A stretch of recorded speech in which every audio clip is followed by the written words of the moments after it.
Good evening, Galion, and welcome to Facebook Live. It's been a few weeks since I've been able to talk with you the Monday night before our regularly scheduled council meetings. I apologize for that. In some ways, just as we began to build an audience of loyal followers, watchers, questioners, we disappeared for a few weeks. I didn't want anyone to think that we were ahead of the game and that we boycotted Facebook before everyone else did, but actually it was a matter of conflicting schedules. It's good to be back. It's good to be back to talk about a rather serious topic that will be under continued discussion tomorrow night following the council meeting. As I understand how the council has it arranged, it's a committee of the whole, effectively a discussion among all 7 members in an open session.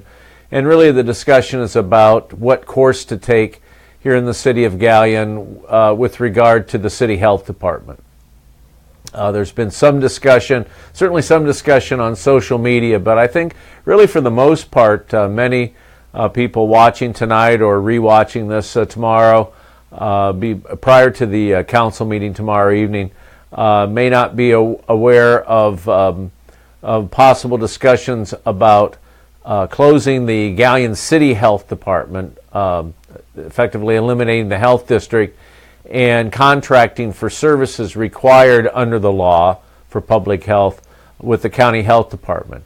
And so while for some people it becomes a real simple issue, I'm really of the point of view that before a decision like that's taken by City Council, that we need to generate a little bit more information about what's at stake and what's really are the options that Council's looking at. So tomorrow night there will be a discussion. There quite frankly have been a series of meetings that Chairman Gail Baldinger of Police, Fire, and Health Committee has held, attempting to get a better handle on the future budget that the health department's proposing and how that fits into the city's overall recovery plan, which is a key piece of the ongoing effort to be released from fiscal emergency. So in a nutshell, I really don't want to, I want people to make up their own minds about this issue,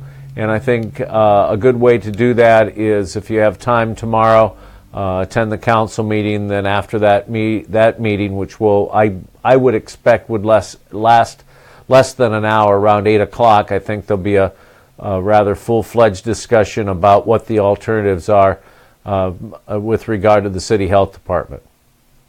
Let me just take a minute or two and explain where all this started. From my point of view, the discussion about whether or not the cities, historically Bucyrus and Galion, had city health districts, and it had been a discussion way back into the 1980s about whether or not we needed to merge health districts. What we're talking about now is not a merger of health districts into one overall health district. It's really the city of Galion agreeing to contract with the county health district to provide the services that the law requires, public health services that fall on the shoulders of city government. So one thing to start with is this is not a merger. It would be a contract for service.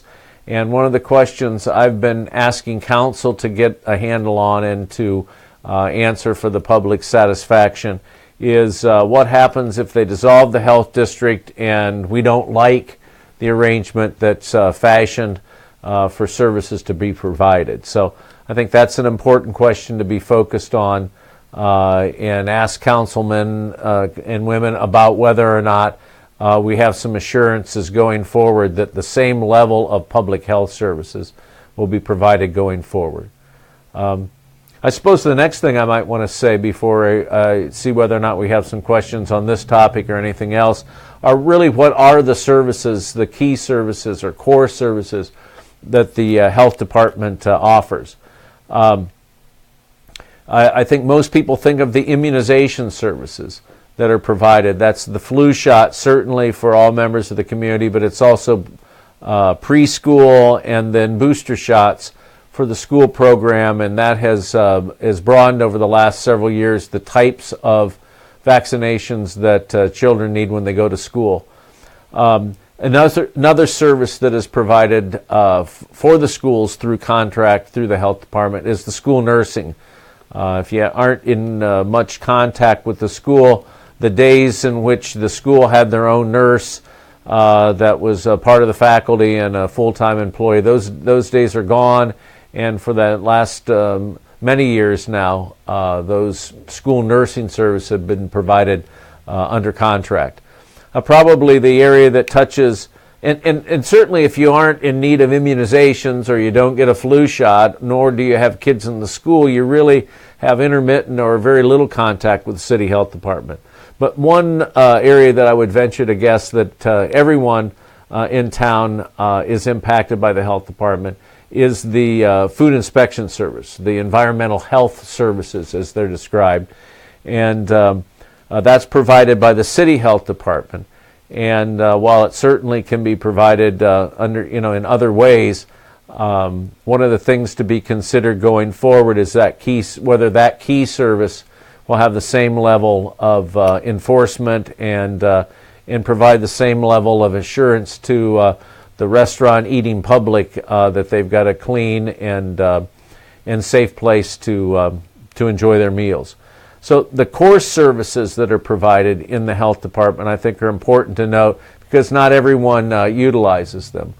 Very last thing I would say about this is this whole question of whether or not to move forward with the city health department or affect a contract with the county is really started when the state government delivered an unfunded mandate to local governments, local health districts, to engage in a very comprehensive planning process, accreditation for those people in the listening and viewing audience that have been through medical accreditation or accreditation in any type of field. That now is being required of each health district, even in a health district or health department as small as Galion with literally a handful of employees. So that planning burden that has been imposed upon local health districts with no funding from the state has really had a major impact on how the city health department fits in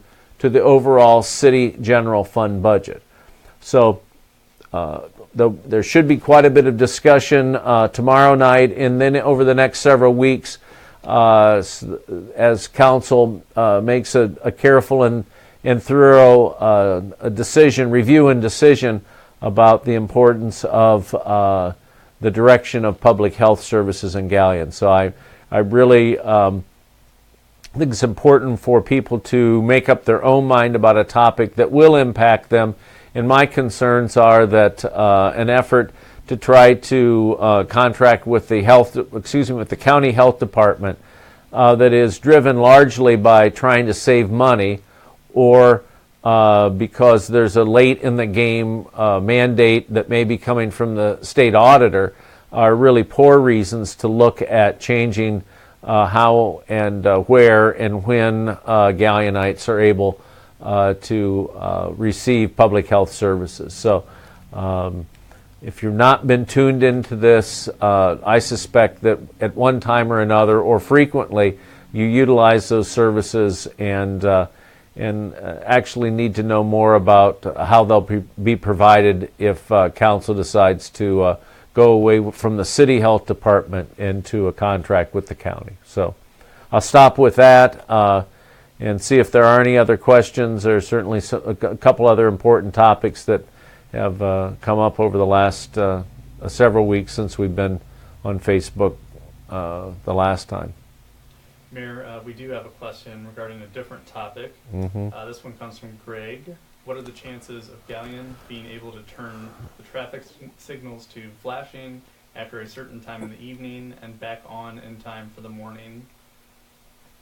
Well, I would say that along the Harding Way corridor, that's technically possible insofar as programming the signals.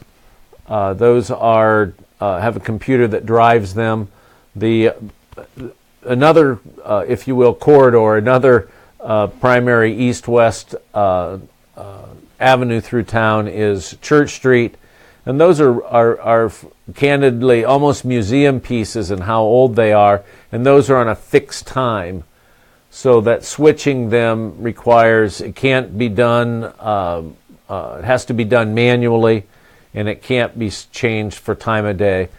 Lights out on the Portland Way corridor, while we have just two primary signals there, three if you count, as you count Carter Drive, I would be reluctant to turn those to flash, because I believe that later in the evening that speed along that Portland Way North corridor and also on the Portland Way South corridor, although there's not signalization any farther south than Harding Way, that I would be inclined to want to keep the traffic signals as a means of slowing down some of that through traffic in the off-peak hours.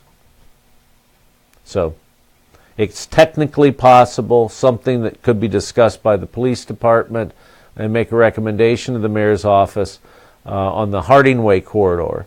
But most of the other signals in town have fixed time and therefore are difficult to reprogram for time of day.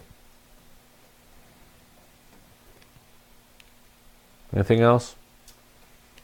Those are all the questions for tonight. That's there are certainly a fair amount of activity that's going on out in the north of Brant Road. I believe we spoke a little bit the last time about a traffic study and potential funding for the widening of 598. Those efforts are ongoing. Upcoming meetings with ODOT, both on the safety study and then getting effectively standing in line till about 2020 to hopefully qualify for some resurfacing and widening dollars that would, I really believe, help with the safety and continue the ongoing development that we have there in that Portland Way North corridor between 30 and Harding Way. So that activity is ongoing. I think that's important. And again, this time of year, we're talking a lot about freeze projects. So you'll see, I believe, tomorrow night at the council meeting a discussion about freeze projects and which ones will ultimately be submitted to request funding. So those are a couple of other topics that are out there. Another question did just come in. This comes from Dawn. She wants to know, how long is the gas line project to last? I'm assuming that what we're talking about there is the Rover pipeline north of town, and I'm not. Oh no! Excuse me. No, the Columbia Gas project. That's really a good question. I don't have a good handle on. What we can do, though, based on your question here at City Hall, is make a call to Columbia Gas, their subcontractor, Mid-Ohio Pipeline, and get an idea on the completion date. Let me mention one other topic I think is important. We're very mindful, or I'm very mindful, of the condition of some of the streets. And so a discussion already in place, and I believe it's Thursday night. There's a council committee meeting of the Streets and Bridges Committee, and one of the things I expect to discuss with the committee and get voted out for legislation that would come up in early May is bidding out a project earlier in the year than we've been in the habit of since we came into office about 5 years ago. So we'll take a combination of some unbid work where we'll solicit under $50,000, some kind of small sections, and we'll likely do that, offer that to the local contractors, and hopefully we can get that done early, and then we'll likely have a medium-sized meeting in the neighborhood of $100,000 or $150,000 project that will be constructed in the first half of the construction season. My guess, hopefully in May or June. So those are upcoming areas, and segments have been nominated, if you will, and we'll be talking with the council committee on Thursday night about what their feedback is on the targets that have been selected, and what, if any, need to be added, and by contrast, what segments might have to be deleted or postponed till later in the year, when we see if there are additional funds that would be available for a late summer, early fall project, like we've done in the last several years. So I think that's something that's important to everyone, our police and fire and their streets. So appreciate the folks tuning in. We'll make it a habit to get back involved and do this every Monday night prior to a Tuesday night council meeting. Next time we do this, I assure you we'll talk a little bit about township fire response and the kind of response that we provide for the townships in and around Galion, and the effective and efficient use of our fire and EMS resources here in the city of Galion. So look forward to sharing that with you, and thank you for being here tonight.